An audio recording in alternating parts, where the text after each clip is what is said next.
గురువుగారు, కాలమే మాయనా లేక మాయనే కాలమా? కాలానికి లొంగని తత్వం ఏదైనా ఉందా? కాలానికి లొంగని తత్వం ఒకే ఒక్కరికి ఉంది. ఆ ఒకే ఒక్కరు పరమేశ్వరుడు. శివుడికి మాత్రమే కాలాన్ని మించి ఉండే అధికారం ఉంది. సృష్టి చేసే క్రమం శివుడి అధీనం.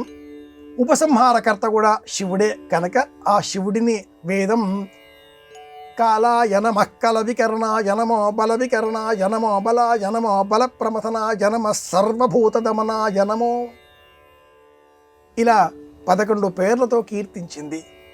కాలస్వరూపుడు పరమేశ్వరుడు. కాలమే మాయ. మాయ సృష్టి ఈశ్వరాధీనం. మాయకు విష్ణువు కూడా లోబడి ఉన్నాడు.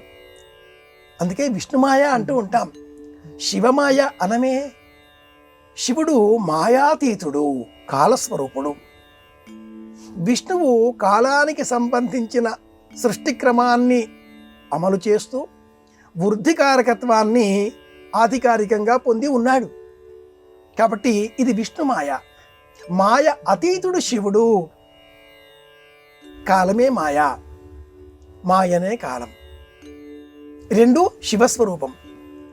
శివుడు కైలాసంలో ఉంటాడు, శివుడు శ్మశానంలో ఉంటాడు, శివుడు సర్పాలను గళసీమలో అలంకరించుకుని ఉంటాడు, శివుడు చంద్రవంకని శిరస్సులో ధరించి ఉంటాడు, శివుడు జడలు కట్టిన జటలతో ఉండే శిరస్సు కేశపాశములు కలవాడు, శివుడు అజినవస్త్రాంబరుడు, శివుడు దిగంబరుడు, శివుడు విలేతాండవం చేసేవాడు, శివుడికి నివాసం శ్మశానం, శివుడికి నివాసం హిమాలయాలు కొండలు, శివుడికి 3 కందులు, శివుడు భస్మం ధరించి ఉంటాడు. ఏమిటి ఇతర ఏ దేవీ దేవతాకం కూడా లేనటువంటి భిన్నమైన రూపం. ఈ రూపాన్నే మనల్ని మోహపరిచేటటువంటి మాయకు అతీతమైన రూపంగా శివస్వరూపంగా వేదం శివుడిని మాత్రమే దైవంగా అంగీకరించింది. అందుకే ఆ శివుడు అగ్నితత్వాన్ని 3వ కంట ధరించి ఉంటాడు. అందుకే ఆ శివుడు దక్షిణామూర్తిగా ఉన్నప్పుడు అరచేతిలో జ్వాలగా అగ్నిహోత్రాన్నే ధరించి ఉంటాడు.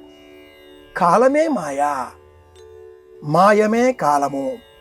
ఈ 2 రూపమైన దైవం, మాయ అతీతంగా ఉండే దైవం పరమేశ్వరుడు, మహేశ్వరుడు. ఈ జ్ఞానం కలగడమే మనకు శివ దర్శనం అయినట్లుగా మనం భావన చెయ్యాలి.